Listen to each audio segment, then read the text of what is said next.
जय श्री राधे कृष्णा। चैनल को लाइक करें, शेयर करें और सब्सक्राइब करें।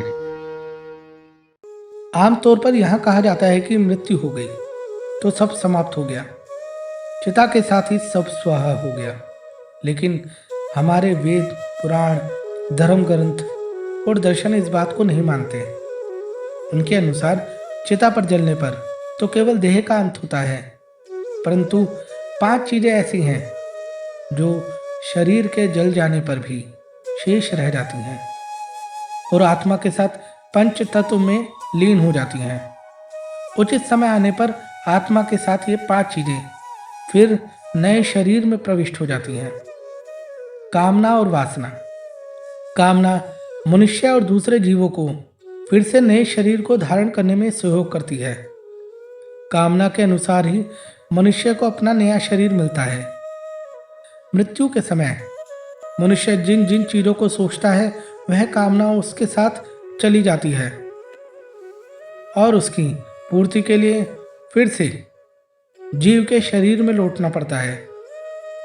इसलिए धर्म ग्रंथों में कहा गया है कि मृत्यु करीब आने पर सब चीजों की इच्छा त्याग करके ब्रह्म का, परमेश्वर का, परमात्मा का ध्यान करना चाहिए। अगर कामना लिए चले गए तो फिर नए शरीर में लौटना पड़ेगा। इसी तरह कामना का साथी वासना है।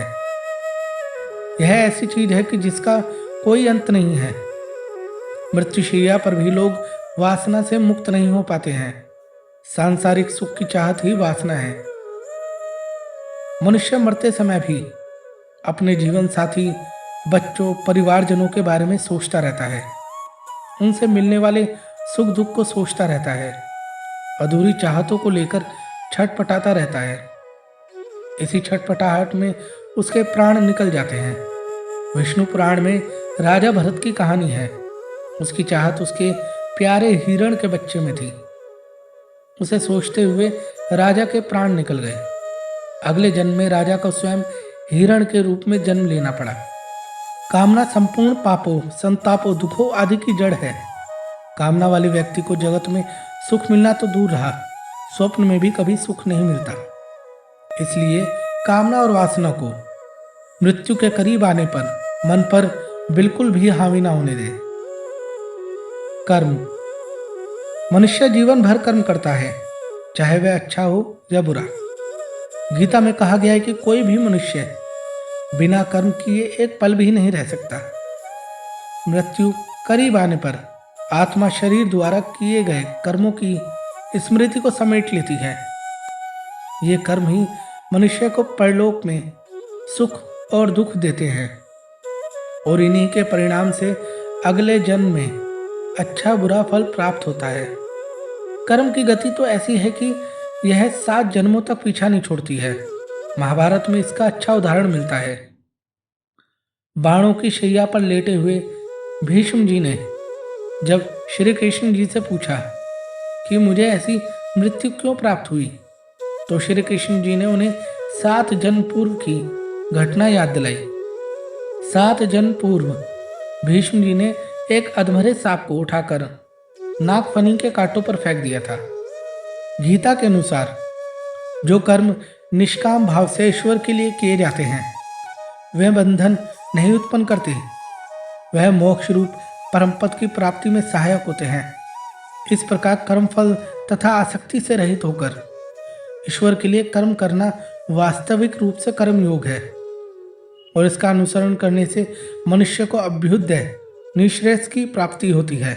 जिस प्रकार पैर में चुभे एक कांटे को निकालने के लिए, जिस प्रकार हमें पैर में चुभे एक नुकीले कांटे को निकालने के लिए दूसरे नुकीले कांटे की जरूरत पड़ती है और वह कांटा निकल जाने पर हम दोनों कांटे फेंक देते हैं, इसी प्रकार एक कर्म को करने के लिए हमें दूसरा कर्म करना ही पड़ता है। कर्ज। किसी से कर्ज लें तो उसे मरने से पहले जरूर चुका देना चाहिए। लिया गया कर्ज और दिया गया कर्ज दोनों ही जन्म जन्मांतर तक पीछा नहीं छोड़ता है। गरुड़ पुराण में लिखा है कि कर्ज को लेकर मरने पर कर्जदाता जब परलोक में आता है तो अपना कर्ज का धन वापस मांगता है। उस समय यम के दूत कर्ज लेकर मरने वाले का मांस काटकर कर्ज दाता को देता है, लेकिन कर्ज का बोझ यही नहीं उतरता है, अगले जन्म में भी कर्ज पीछा करता रहता है और उसे किसी न किसी रूप में चुकाना पड़ता है। पुण्य।